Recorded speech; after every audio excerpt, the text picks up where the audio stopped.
Go for it. Hello, everyone. Today's April 13th, and it's a community meeting for Kubernetes community. And we're going to start with a demo from Gitlab, and I will let Mark, Michael at Podstack. I'm sorry if I didn't pronounce it right. Would you like to start your demo? Yeah, definitely. Yeah, great. Thanks for having me. It's really great to get a chance to demo this stuff to you all. We love Kubernetes over at GitLab, and I'm really excited to show this stuff off. Let me just start some screen sharing.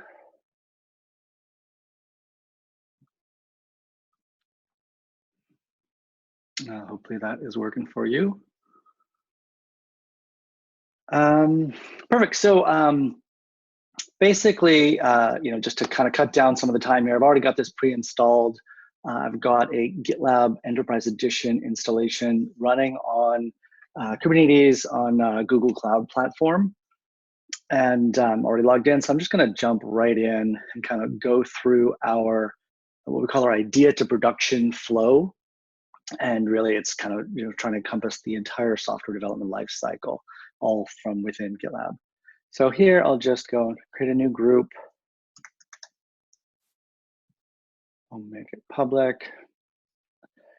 And that's automatically going to create a new Mattermost team for us as well. Mattermost is our Slack, open source Slack equivalent that we ship with it.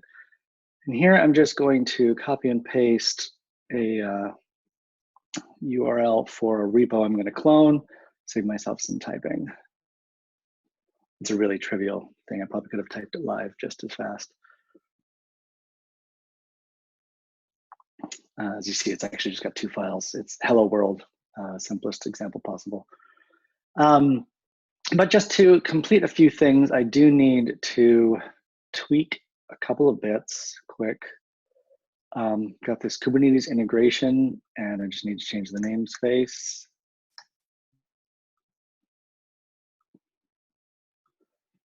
And then for Mattermost, I'm actually going to integrate this with the team and install a command, which I'll show off later, so I won't talk about it now. And then the last thing I need to do is set up auto deploy. I said this is a really simple repo, has no CI/CD configured or anything. So I'm just gonna set up this template. It's a pretty straightforward template, but basically gives me a full build test cleanup, production staging pipeline. I just need to configure one thing on it.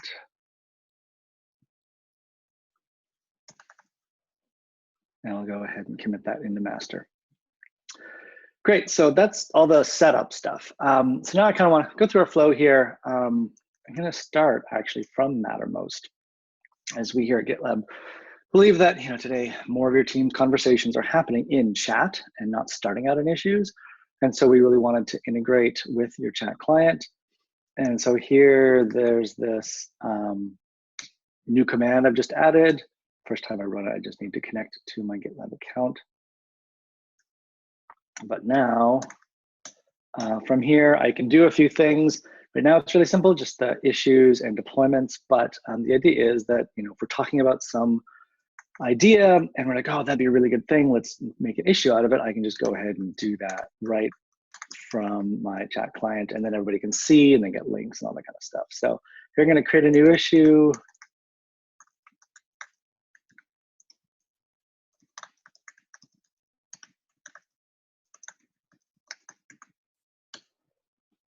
and get a nice link for it, and boom, there it is. Now we're not just an issue tracker here.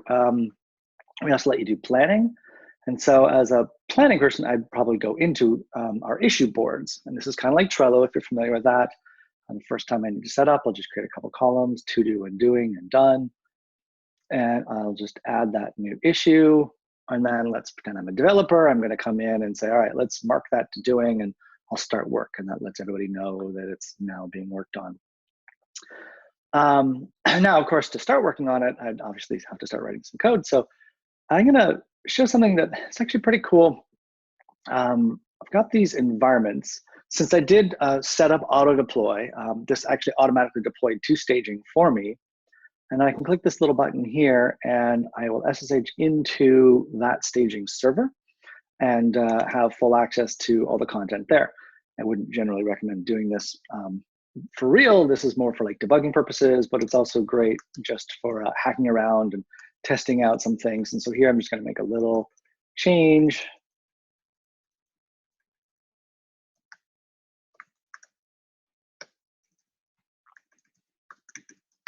Restart the server. Now I can click on this little button there that actually pulls me to the staging server, and I can see that my change is live. Now it's live, but of course it's not in source control. So what we really want to do here is go back and put this into source control. So go back to that same file, click edit from here, and make the same change. But now I'm just going to go totally radical and turn it into a header.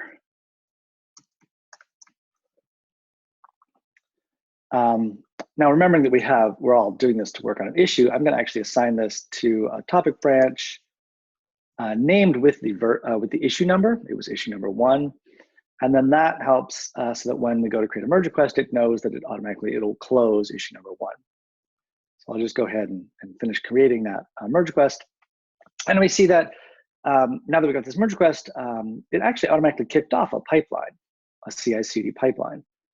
Dive in a little bit further here and we see it's a pretty simple pipeline right now. It's build, review, and cleanup. The build step is creating a Docker image, pretty straightforward, that finished. And review, it takes that Docker image and sends it up to this awesome little thing, a review app. Basically, it's a temporary, ephemeral application that's running in a production-like environment.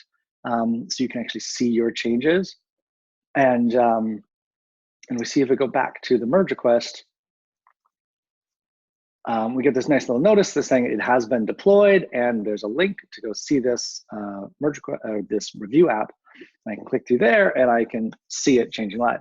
And this is really, really great because, as a reviewer, I don't want to just trust reading the code and having to interpret it, especially if it's a CSS change or something that's really hard to visualize. And obviously I could pull the code down locally and test it that way, but especially for like product managers or designers, other folks that just don't want to bother, or even developers that just don't want to bother pulling the code down, you can go and take a look at it. So it's really, really valuable that way. But of course, we do support all the traditional things around merge requests, and I could obviously take a look at the exact code, add a comment, and that'll show up in this discussion thread, and anybody who's on there would get an email notification, all that kind of great stuff. So so it looks all good. The code looks good. The review app looks good. We're going to go ahead and merge this. And now if I go back to the pipelines page here, I see that it's kicked off another CI/CD pipeline, not just for the topic branch, but for master, because of course it's been merged in master. And so it's rechecking the CI, make sure that everything's still good, but also it's going to go and publish this directly to our staging server, which we already had before, but now it's going to update that staging server. We can go again and, well, I just finished, but we can follow along all the progress there.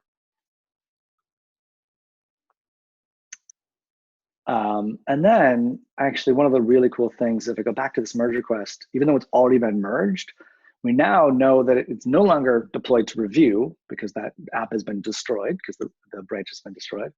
But now it has been deployed to staging, and I can click directly from there and see that staging has now been updated, which really brings everything full circle to the developers working on the merge request. They can see everything and have visibility into when this goes into staging, when it goes into production, all that kind of stuff. So speaking of production, let's go ahead and ship this to production. I could do that in a couple of different ways. I can go into the environments tab here and I can click on this and deploy from whatever's in staging into production. I can go through pipelines. I can do a bunch of different things. But let's go back to chat and kind of complete the circle here. And one of the great things about chat ops is to do everything in the clear so people know what's going on. And here I can say, I'm going to deploy whatever's in staging, deploy it to production. And now everybody will get that notification. I click on the link and I can see the deploy happening live. It's really fast because it's just pushing up a Docker image, but it is done. And again, if I go back to that merge request, I can see that now it's running in staging and production. And if I click on that link, oh, it actually, sometimes I don't have my readiness probes set up properly yet. So so it'll say the deploy is done before it actually finishes. So there it goes. It did finish. So now it's live in production all the way end to end, which is pretty darn cool. A couple of other great things now that I'm on the environments tab here. This is a new feature we just launched in 9.0. I'm particularly proud of. I can now see the deploy board, which is really just showing me sort of the status of all the the pods in this case on Kubernetes. And right now there's just one pod. But if I go over to, I'm going to cloud share a shell here up, and I'm going to scale this deployment up to 10. Hopefully this will actually work. Mark, I'm afraid I have to say that we're running out of time. Okay. Fair enough. Well, this is pretty much the end anyway. Excellent. Showing the deploy boards, and then we've got some monitoring. But that's pretty much the whole thing end to end. Excellent. Thanks so much.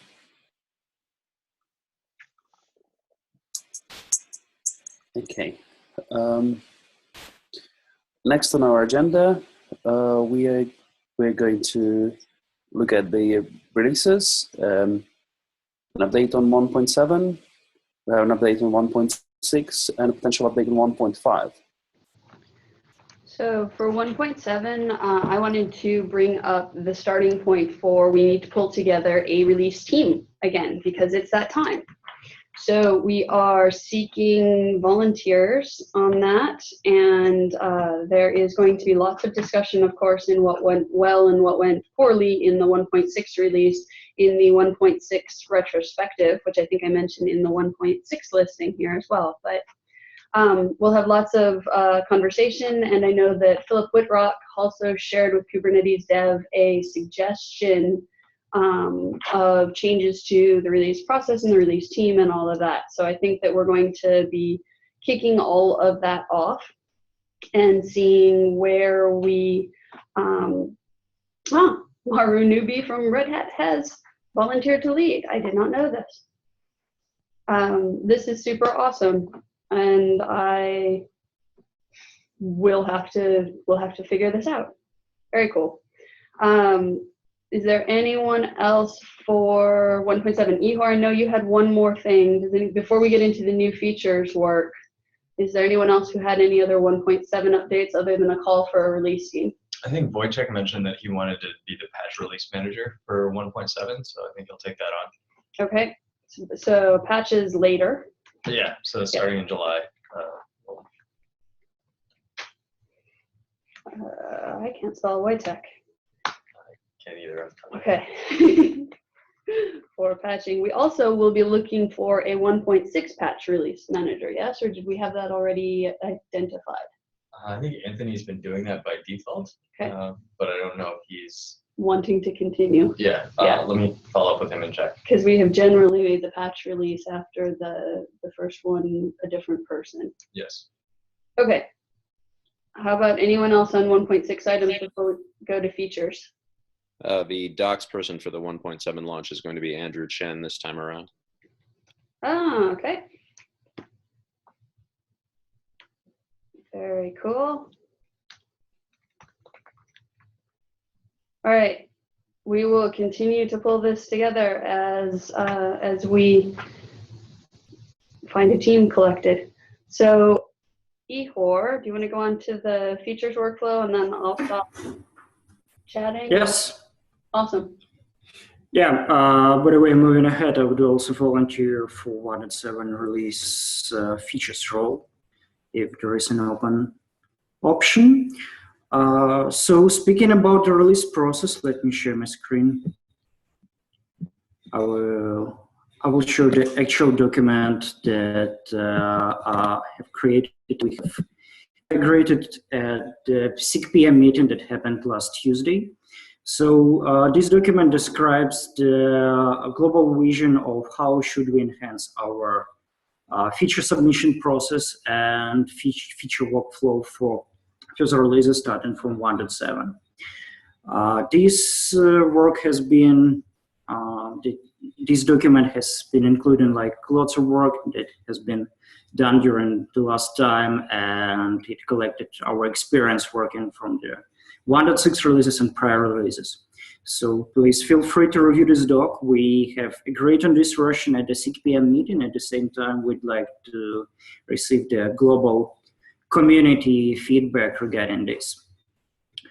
Also, one major note that Bob Weiss has highlighted during SIG PM meeting, that this proposal, this procedure should not be only for the features, but for any major and significant change to Kubernetes. So if we're speaking about some major bug fixes or something like that, so we should also consider this procedure for that. But that's more the question for our upcoming governance and governing committee. So we propose to discuss that as well. Also, I have created the PR with the new template. This PR has actually been created approximately 1 month ago, but because of like huge lot of people with 1.6 and non-existence of the new features procedure, we haven't discussed that with more details. So I have to update that with the latest suggestions from the community. So please review it and leave your comments there. Also would like to receive the final suggestions and final comments on both items on the PR and on the document before Monday. And we're expecting to go live with these 2 items on Monday. That's all from me.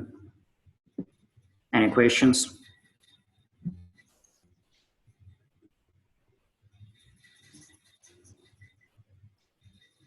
No questions? Okay, so please move to these 2 items and comment them there.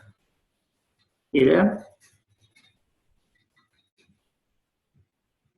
Yeah, hey.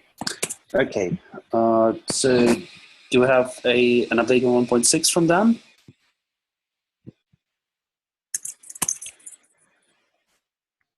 I didn't see Dan on the call. Possibly Caleb has some information. Can people hear me? Yes, we can now. Sweet. Yeah, there wasn't a bunch of stuff other than to highlight the 1.6 retrospective, which would be on the 21st next Friday. So please fill out the retrospective with your topics about how 1.6 went.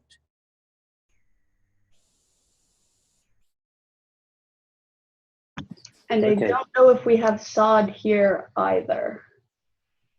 Haven't seen him. I think we haven't had any point releases, so 1.5 might not have any update.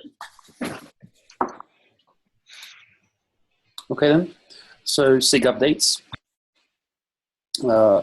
First we have SIG networking FTF recap. Brian, over to you. Hi, can you hear me? Yes, we can hear you, Brian. Good.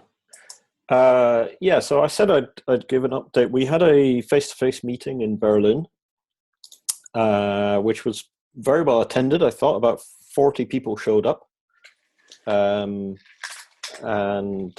so it was quite an eye-opener to me that there's a lot of people, building things around Kubernetes networking and CNI that don't kind of speak up so much in the Slack or wherever. They just kind of get on with it, and it mostly works. In terms of the topics that we discussed, the big ones were network policy, IPv6, and multiple interfaces. In the nature of these discussions, when you get a bunch of people who are kind of varying degrees, a lot of them are coming up to speed. So the network policy discussion I was in, and we basically spent most of the time kind of agreeing what the terms were. Pretty much everyone wants an egress rule that targets a CIDR. That was a fairly consistent point. And then there's a lot of detail around, do we actually want different roles? Like a developer can make some kind of a network policy, but an administrator can override that. And that gets into a whole bunch of other things that are kind of beyond the basic subject of networking. But those things are going to have to be solved before people are really happy with what we do there.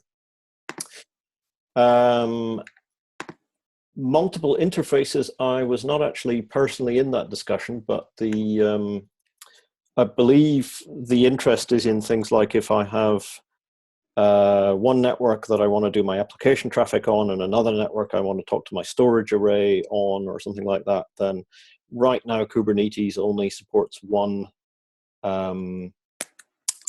network interface in each pod. And there's a couple of things that people are playing around with. There's an Intel CNI plugin called Multus that lets you run multiple kind of CNI plugins underneath that. And it kind of segues into the other topic, which is IPv6, because IPv6 you kind of end up with not exactly two interfaces, but often two addresses, an IPv4 and an IPv6 address, and we kind of have to put most of the plumbing into Kubernetes to accommodate those things for IPv6, and then it sort of follows through that we'll have more of the plumbing available from multiple interfaces. So, what did people say about IPv6?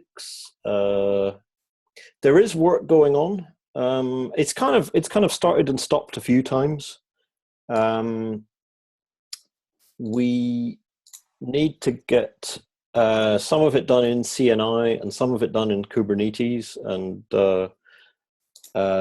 so there's some PRs open on both. Probably the easiest thing to do is just search for IPv6. You'll find those PRs, and yeah, it's kind of coming along, and there's a few bugs, a few things that don't work properly if you try it, but it's nearly usable. And of course, in an IPv6 world, most people don't want an overlay network or anything like that. They just want to use the kind of globally routable nature of IPv6. So those are the high points. Any questions or anything else anyone wants to know about what we have been up to in SIG Network?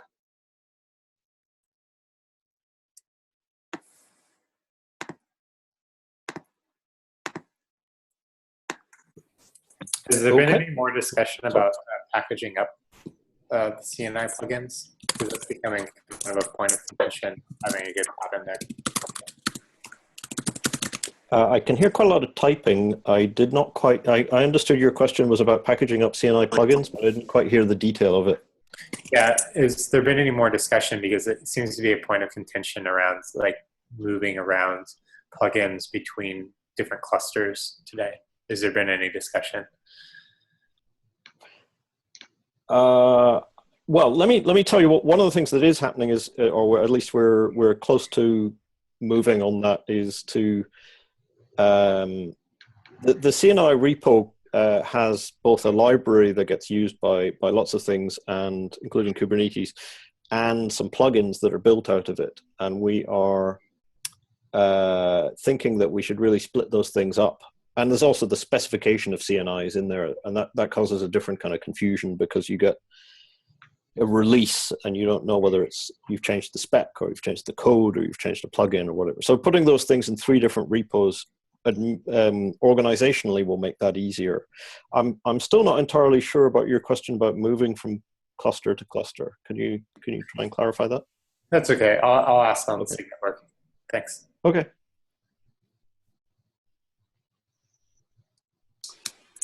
Okay. Any more questions to Brian on networking? Is there any publicly facing dashboard that folks are interested in maintaining or creating with regards to testing against different versions of Kubernetes and different potential deployment scenarios, because as some folks may or may not be aware, some of the issues around RBAC and CNI plugins was an issue for 1.6 release. Some of us are extremely aware. Yes, so what we've been doing is we're starting to spin up a lot more variations with a repo that we have called the Tectonic installer, and we'll be putting those into the test grid, trying to try out essentially a bunch of the different daemon set deployable networking options. So that's something that we're thinking about, and I do, as somebody pointed out, we do intend to put them into the test grid to at least make them visible.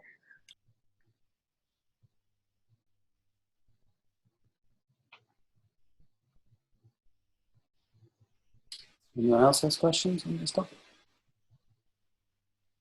Okay, shall we move on to SIG Windows update? Michael.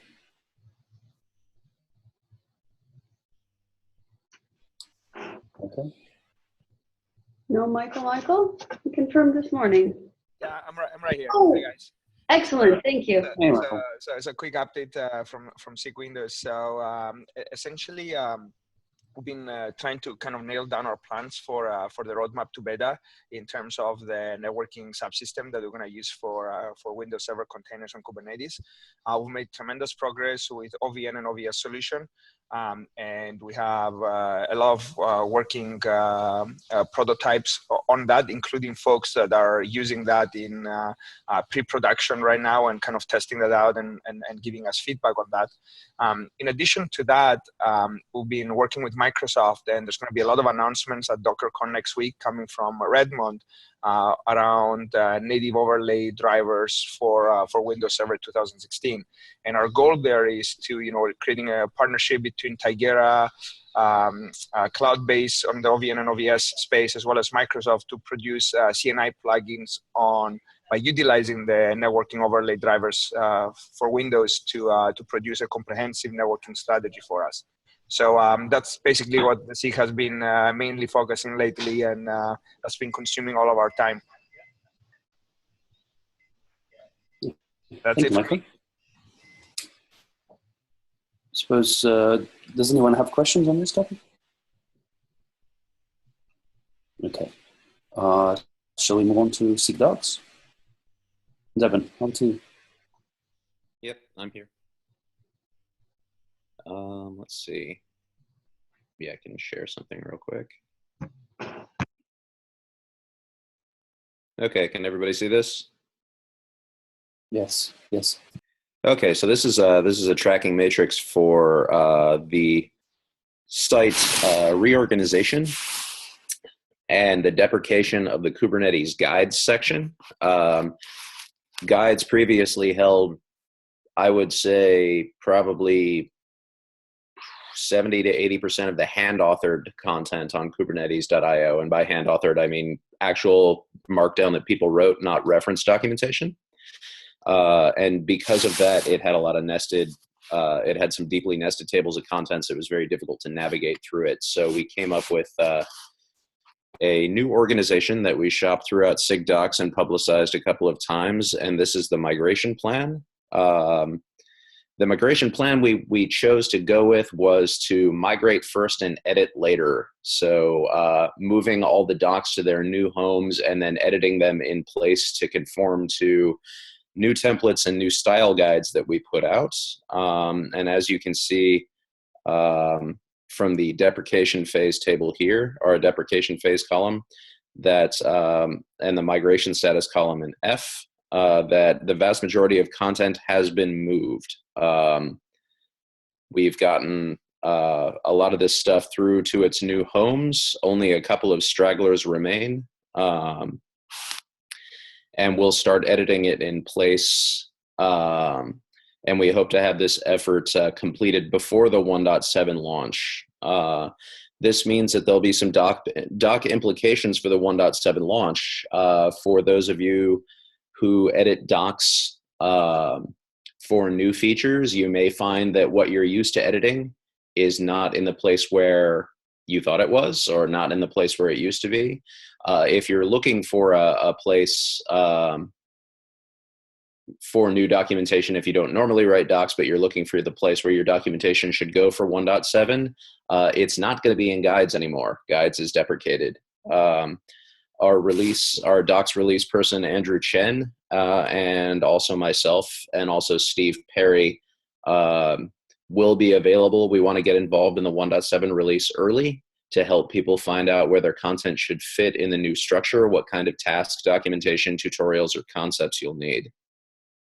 So as we pick the release team for 1.7, those people that volunteer should be, hopefully they can work with us and the actual docs content providers to figure out where their new content should go. I would prefer to do that earlier. Waiting until after code freeze or the last week or so of crunch before the release goes out would not be ideal in this case.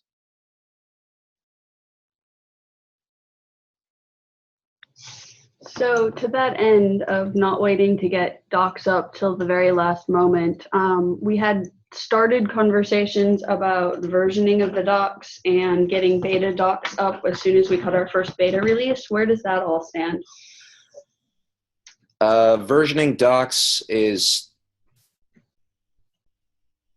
more difficult to do given our current hosting, because while we maintain separate branches for each doc, for each release, GitHub pages, our hosting mechanism only lets us serve one at a time, unless we do some crazy stuff with cloning release branches to different repos, and that has seriously mucked up our search engine optimization. And our search engine optimization is currently not great anyway, because with everything with the way the deprecations are working for guide pages, a lot of stuff is showing up in search index multiple times until we pull them out, because we don't want to break. We're doing that slowly because we don't want to break inbound links. Anyway, the short answer is we're currently not versioning documentation, even though we're maintaining the branches for the previous releases. And if we want to look at hosting multiple versions for the actual hand-authored documentation, we're going to have to look at changing the hosting. We still have version documentation for all the auto-generated reference documentation. So for API docs, for kube control, command references, you can still look at the ref docs and pick which version you want. But for the hand-authored documentation, that's a more difficult problem.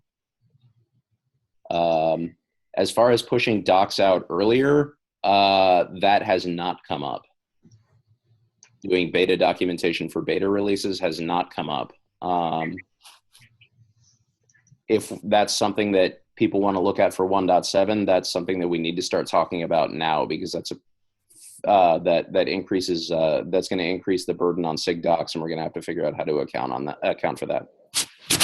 It was something that we had discussed at the end of 1.5 and threw it on the list of things we wanted to do in 1.6, and then never got there, which is, I mean, I know we have lots going on, so don't take that as criticism so much as another point to pick up ahead of 1.7.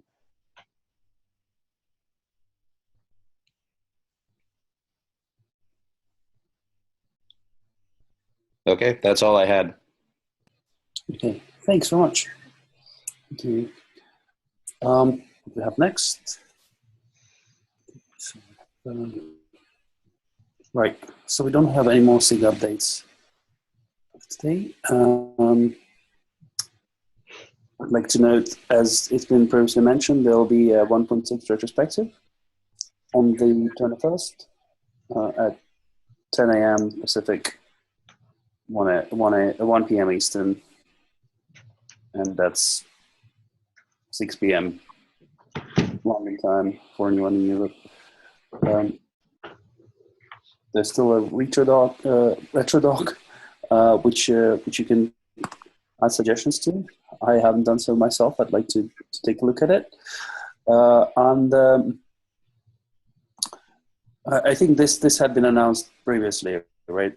Just a reminder that the retro is happening. There's a Kubernetes Day at OpenStack Summit on the 9th of May, and there's DockerCon next week in Austin as well. Do we have anything else to add? I have one more point because it came in and I put it up in the 1.6 section. There is a 1.6.2 cut plan for Wednesday, April 19th, and there I linked to the email about it in this agenda as well. So if you have things you want to do with 1.6.2, that would be a good place to find information. Okay, thanks, Sarah. And one more note regarding Kubernetes Day at OpenStack Summit. As you mentioned, it has been announced before, but during this week, we have finally published the schedule. So if you follow the link that is attached to the community notes, you'll find the schedule of the talks at the Kubernetes Day in Boston. So feel free to attend them if you'll be in Boston that days. Does anyone have the Open Container Day schedule for OSCON? Because that also, I think, relates to us.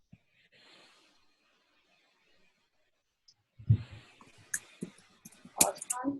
Okay, I will look for that and throw it in the notes if I can find it.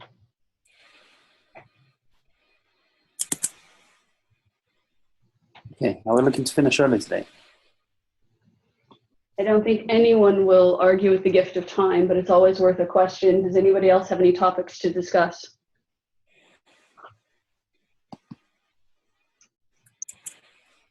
Are there any updates on governance? The only updates on governance, which I'm happy to share, are that we have 3 dates scheduled and blocked, and we are getting our plane flights together for the 7 people that are going to answer our 4 questions and then implode themselves. No, just explode the group. The self-limiting governance group of 7 is meeting on April 28th and May 8th and 9th. And with those 3 days, we hope to have answers to our 4 questions and bring something back to the community. We may have enough to bring back between the 28th and the 8th. For a first pass, and I would love to give an update in that timeline. But I would not expect any formalized proposals for ratification before we talk the 8th and 9th.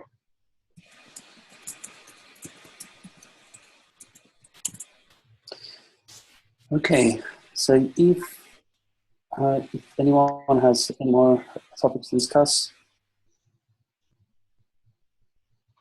sounds like we're done today. We're finishing 20 minutes early. Excellent. That's it. Hey, thank you all. Thanks so much, everyone. Bye-bye. See you next time. And see some of you in Austin, I guess. Very true. Yeah, bye. Bye.